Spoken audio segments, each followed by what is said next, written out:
Окончание расследования дела об организованном преступном сообществе Юрия Пичугина можно назвать главным результатом работы силовиков в этом году. 17 членам группировки вменяют еще и создание банды, 6 убийств и покушений, незаконный оборот оружия, вымогательство, мошенничество и похищение человека. Многие криминальные тайны, которые члены ОПГ хранили десятилетиями, вскоре будут оценивать в Верховном суде. Не все особо опасные преступления раскрыты, и лица их совершившие понесли заслуженное наказание.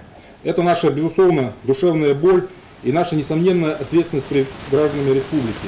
Я хотел бы заверить, что мы совместно с правоохранительными органами республики приложим максимум профессиональных усилий, чтобы преступники не ушли от ответственности за совершенные ими преступления.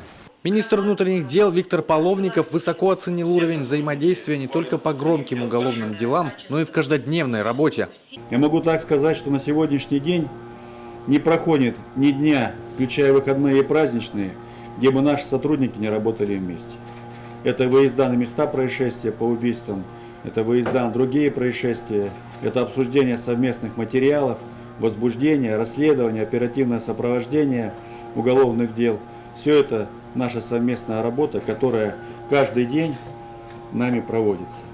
Признал профессионализм следователей, в том числе и по борьбе с коррупцией, Сергей Гапликов. В главакоме отметил, что посыл Петра I, который учредил первую следственную канцелярию в верности закону и служению Родине, актуален и в наши дни. Мы благодарны вам, потому что за последние годы действительно очень много сделано и в пресечении криминальных преступных группировок, и, конечно, в области экономических преступлений, в области коррупции.